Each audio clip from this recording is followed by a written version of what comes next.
I'm going to link Microsoft Access with SQL Server. So the first thing I'm going to do is to create a database, and I'll create a table within that database so that I could link Microsoft Access to the external data that would be stored in the SQL Server instance that I have running on this machine. I have SQL Management Studio right now open, and I'm going to type some SQL commands. So the first thing I'm going to do is to create the database. So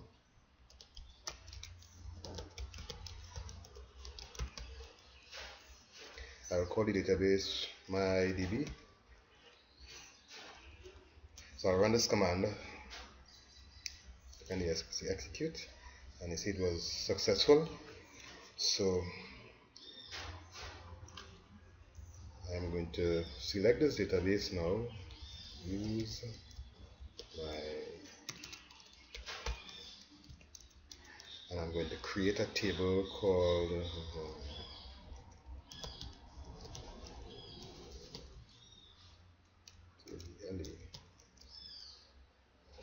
call the table, let's call it student.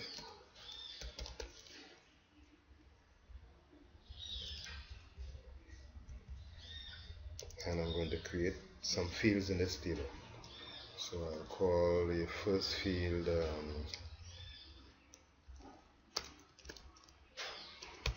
that's like student ID. I'll make it an integer, and I will make it auto increment by putting the command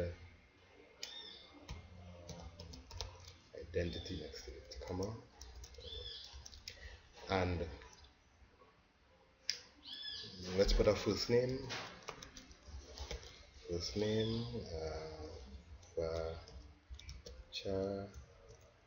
30. I'll do the same for the last name.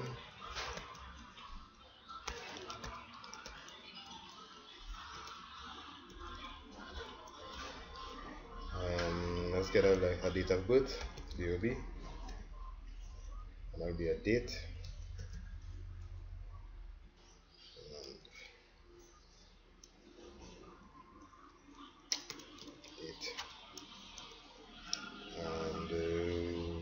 Let's do an address. Make that a batch 50,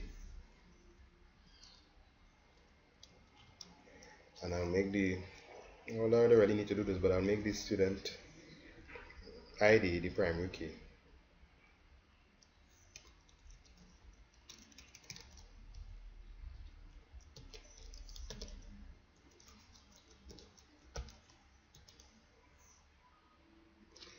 Alright, and I will run this command by selecting execute.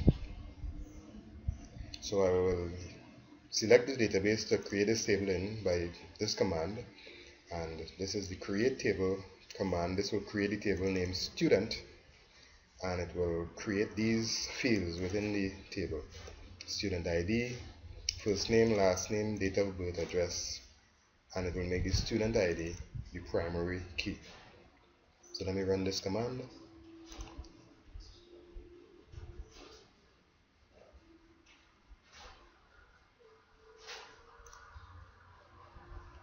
Okay, what went wrong here?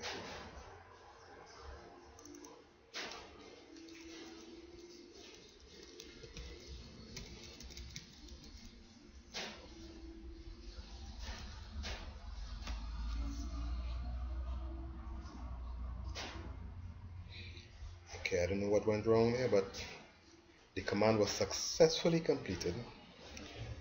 So I now have my DB with a table.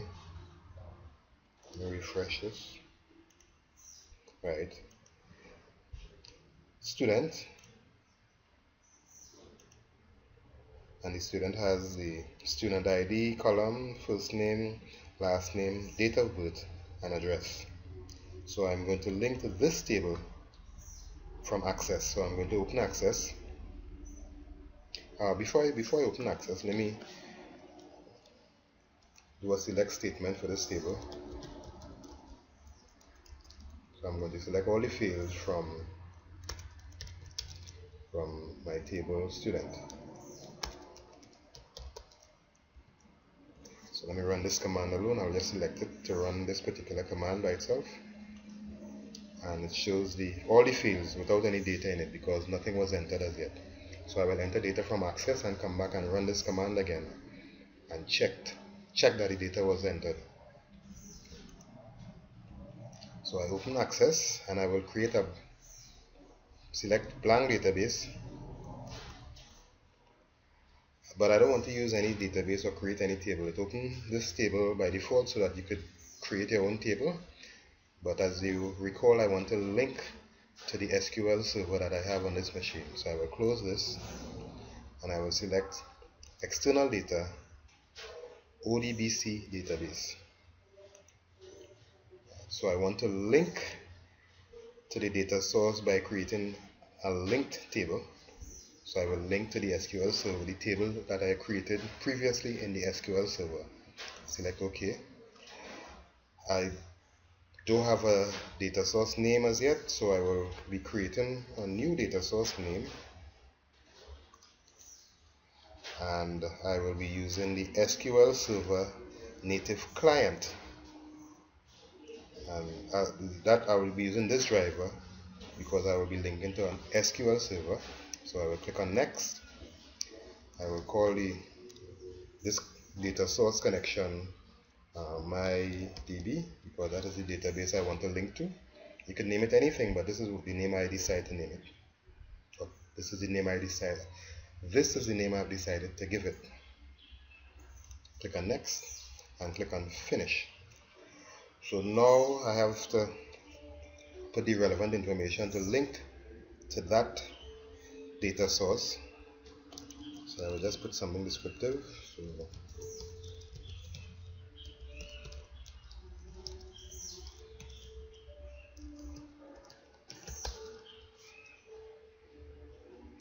and the SQL server I want to connect to the one on this machine. This machine is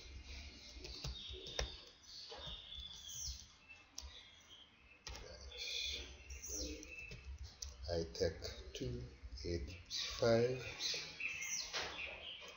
Click on next. Well, I previously installed this instance of SQL server on this machine, so that's the name I will enter here. The machine name plus the server instance name, iTech 285. So I click on next, and well, I'll be using the Windows authentication. I've logged in as the administrator, so this is the account that will be linking to the SQL server. Click on next. I will change the default database to MyDB because that is the database that I want to link to, and click on next. I will leave everything as it is here and click on finish. So I will test the connection by clicking test data source, and the test completed successfully, so I'm happy. So I will continue. Click on OK, and I will click on OK here. This is the DSN name that is selected by default, so I will make the connection here, and it will show a lot of information within that database, but the one I'm interested in is the DBO student. That is the student table I created earlier. So I'll select that and click on OK. So this is the student table here. Let me open the table and you see it has the same information I created earlier: the student ID, first name, last name, date of birth, and address. So I will fill in some information. So let me fill in John, last name Doe, date of birth. Let's give John 1975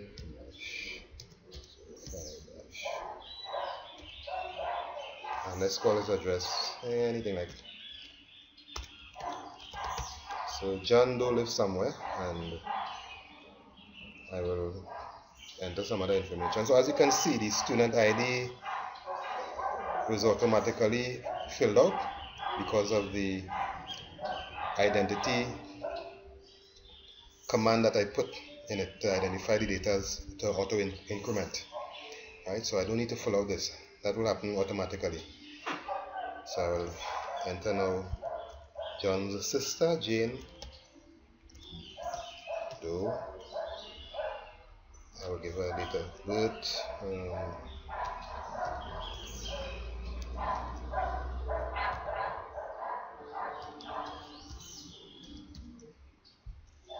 Joan lives nowhere. Right, so I have entered this information from Microsoft Access, and if I go back to the Management Studio and I execute the select everything from the student table, as I have done before, which previously produced no data, when I select that, it will show the information that I entered from Microsoft Access.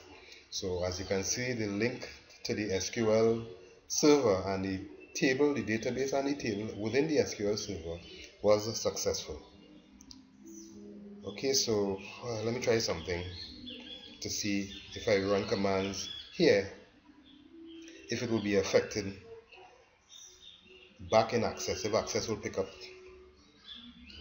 the changes that were made here. So I will delete all the data from this table by typing truncate table student, right, and that should delete all the data from the table. So I will execute this command only.